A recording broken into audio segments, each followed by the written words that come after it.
చంద్రబాబు నాయుడు గారికి అంటే మన రాష్ట్ర ముఖ్యమంత్రి చంద్రబాబు నాయుడు గారికి వారి ప్రభుత్వానికి ఒక 2-3 విషయాలు తెలియజేస్తే బాగుంటుందని బహుశా ఈరోజు ఆంధ్రప్రదేశ్ రాష్ట్రంలోని ప్రజలని భయభ్రాంతుల్ని చేయడం లేకపోతే భ్రమల్లో ముంచి పరిపాలన చేయడం అనే రెండు సూక్తులతో పనిచేస్తున్న ప్రభుత్వానికి ఒక 2 విషయాలు చెప్పాలనుకుంటా ఉన్నాను. చంద్రబాబు నాయుడు గారు, మీ ప్రభుత్వం మీరు ఎన్ని గొప్పగా ఉన్నామని గాలి కబుర్లు చెప్పినా మీ దగ్గర ఉన్న అసలు బండారం అంతా ఎప్పటికప్పుడు బయటపడుతూనే ఉంటుంది. ఈ మధ్యకాలంలో మీరు పదే శాశ్వతంగా మేమే అధికారంలో ఉంటాం, అధికారంలో ఉండే విధంగా నేను ఏర్పాట్లు చేస్తా ఉన్నా అని మాట్లాడుతూ ఉన్నారు. ఏం ఏర్పాట్లు చేస్తున్నారో మాకు తెలియదు. బహుశా గత ఎన్నికల్లో ఓట్లు దొంగిలించబడ్డాయి, దాదాపు 45 లక్షల ఓట్లు చివరి నిమిషాల్లో లెక్క వేయబడ్డాయని చెప్పే ఒక అంశాన్ని మీ ముందు పెడితే వారం రోజుల్లోగానే వీవీప్యాట్లన్నీ కాల్ చేసిన సంగతి కూడా మీ ముందర కూర్చోబెడితే అసలు మీరు రోజున్న పదవే అది అనుమానాస్పదంగా ఉందన్న విషయాన్ని ప్రజలు మాట్లాడుకుంటా ఉంటే మీరేమో చాలా కాలం ఉండే విధంగా ఏర్పాట్లు చేస్తూ ఉన్నాను, నేను ఆ విధంగా ఉన్నానని చెప్పే ప్రయత్నం చేస్తా, బహిరంగంగానే చెప్తా ఉన్నా విషయాన్ని. అంటే మీ దగ్గర ఏర్పాట్లు ఏదో చూద్దాం, మళ్ళీ మీరు ఒక్కసారి ప్రజల్ని మోసం చేయొచ్చుగాక పదే ప్రజల్ని మోసం చేయలేరు.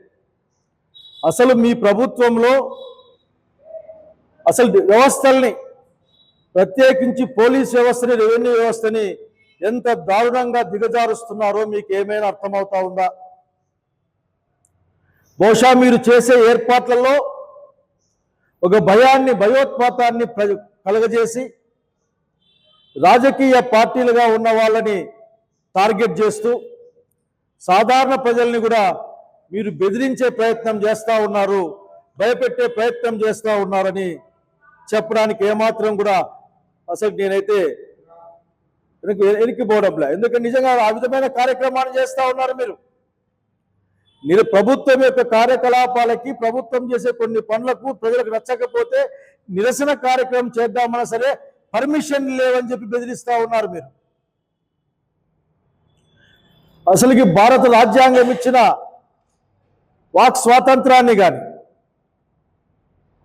లేకుంటే ఎక్స్ప్రెషన్ ఆఫ్ ఒపీనియన్, భావ ప్రకటన స్వేచ్ఛను కానీ మీరు గుర్తించడానికి నిరాకరించడం కాదు, ఆ రెండింటిని కూడా భారత రాజ్యాంగాన్ని మీరు అనగదొక్కే విధంగానే మీ ప్రవర్తన ఉందన్న సంగతి చెప్పడానికి నేను బాధపడతా ఉన్నాను. మాట్లాడడానికి వీల్లేదు, అనుమానం చెప్పడానికి వీల్లేదు, లేదా సత్యాన్ని చెప్పడానికి కూడా వీల్లేదు. ఇది మంచిది కాదని మీకు చెప్పాలనుకుంటా ఉన్నాం. ఎందుకంటే మీరు నేర్పించిన విద్య అందరూ నేర్చుకుంటారు, అది ప్రజాస్వామ్యానికి మంచిది కాదు.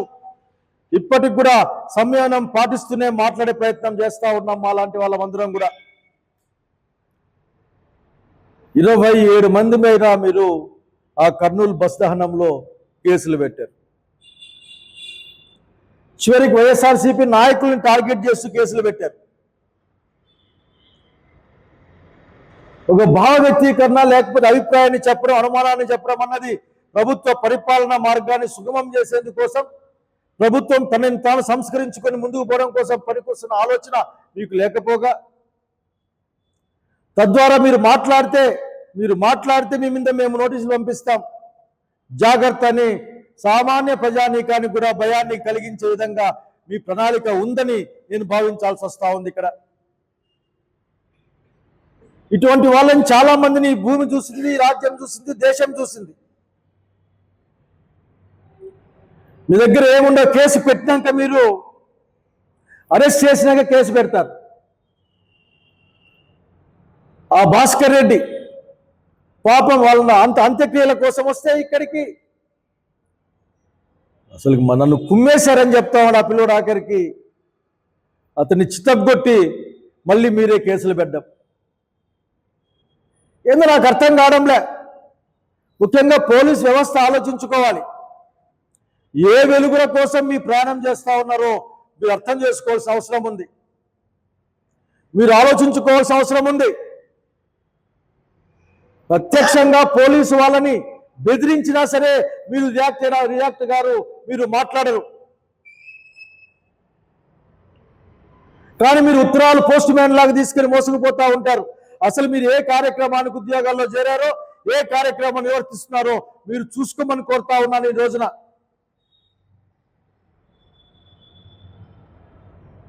మద్యం గురించి మాట్లాడితే, బెల్ట్ షాపుల గురించి మాట్లాడితే మీకు ఆగ్రహవేశాలు వచ్చేస్తాయి. మీకు చాలా కోపం వస్తుంది. ఆ కోపంలో మీరు ఏమేమో నిర్ణయాలు తీసుకుంటారు. ఆఖరికి మీకు అనుమానం ఉంటే, మీ పరిపాలన పైన మీకు నమ్మకం ఉంటే రండి మా దగ్గరికి, మాతో రండి.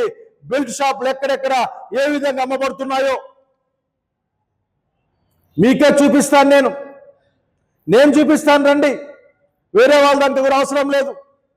బెల్ట్ షాపులు ఉన్నాయని చెప్పడానికి మీకు నామోషి కాదు.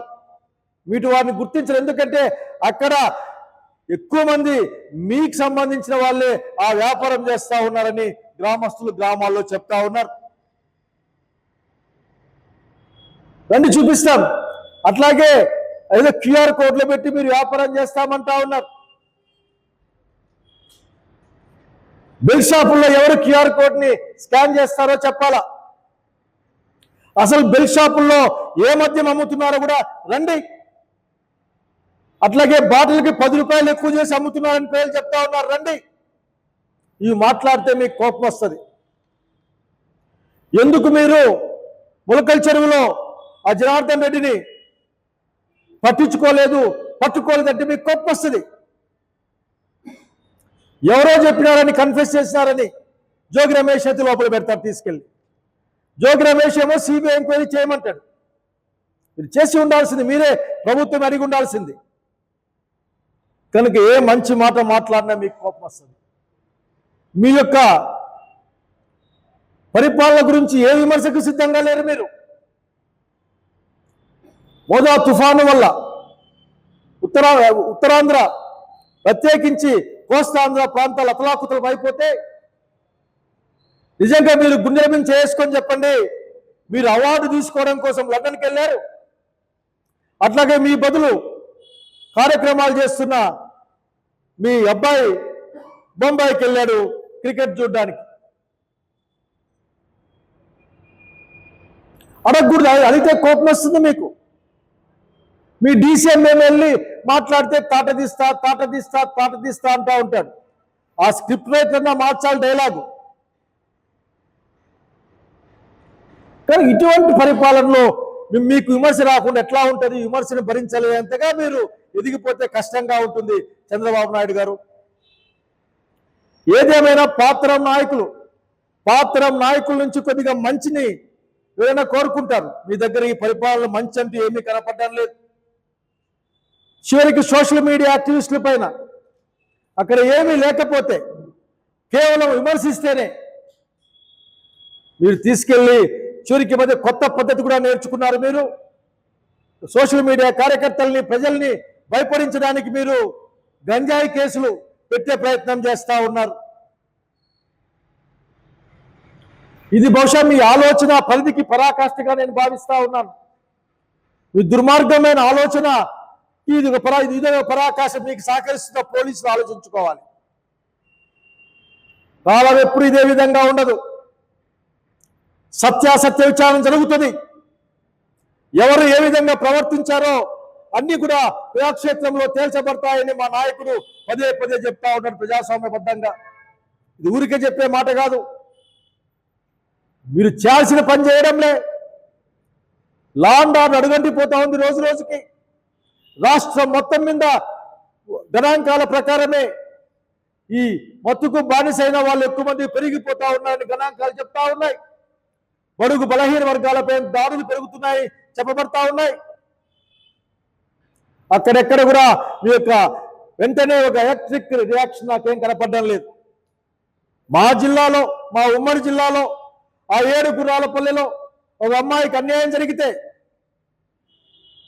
ప్రభుత్వం ఏ విధంగానూ పోలేదు. 12 మంది 2 సంవత్సరాల పాటు అమ్మాయి మీద అరాచకం చేస్తూ ఉంటే, చేశారు అమ్మాయి చెప్తా ఉంటే, ఆ అమ్మాయి గర్భవతి అయిందని బాధపడతా ఉంటే మీ దగ్గర నుంచి ఏముండదు. మాలాంటి వాళ్ళు పోతే అడ్డుకుంటారు, ఎత్తుకెళ్ళి ఆఖరి కేసులు పెట్టే ప్రయత్నం చేస్తారు తప్ప ఆ కారణం ఏంది, ఈ రాజ్యాన్ని ఏ విధంగా కాపాడదామన్న ఆలోచన మీరు రోజు రోజుకి మర్చిపోతారని చెప్పడానికి నేను బాధపడతా ఉన్నాను. పటిష్టమైన లా అండ్ ఆర్డర్ ఉంటే, రాష్ట్రంలో శాంతి భద్రతలు ఉంటే ఈ రాష్ట్ర అభివృద్ధికి కూడా మీరు పరోక్షంగా కారణమవుతారు. మీరు ఈ విధంగా ప్రయత్నం చేసే కొద్దీ, ఈ విధంగా పొలిటికల్ బాసుల యొక్క లేక రాజ్యం యొక్క కోరికలు తీర్చడానికి మీరు ముందుకు పోయే కొద్ది ఆఖరికి ఈ రాష్ట్రం వెనకబడ్డానికి కారణమవుతారన్న సంగతి నేను సకారణంగా సవినయంగా చెప్పాలనుకుంటా ఉన్నా. మీ అందరికి కూడా ఎన్ని కేసులన్నీ భావిస్తారు ఆఖరికి దేశంలో. ఏమైనా సరే మాట్లాడితే, మీ గురించి మాట్లాడితే వెంటనే ఏదో విధంగా అసలు తయారు చేసిన వాడు, తయారు చేయించిన వాడు బయట ఉంటే ఎవరో ఒక ముద్దాయి చెప్పిన మాటతో జోగి రమేష్ లోపల ఉంటాడు. ఈ రోజు కూడా ఎంత మందు తయారైంది, ఎట్లా అది ట్రాన్స్పోర్ట్ అయింది, ఏ షాపుల్లోకి వెళ్ళింది మీ దగ్గర లేదు. కేంద్ర కార్యాలయంలో పనిచేసే లేక రాష్ట్ర ప్రధాన కార్యదర్శిగా ఉన్న శ్రీహరి గారికి నోటీసులు పంపిస్తారు మీరు. ఏమీ మాట్లాడడానికి లేదు. మన ఒక యూట్యూబ్ ఛానల్తో మా ఓనర్ నాతో మాట్లాడుతూ ఉన్నాడు.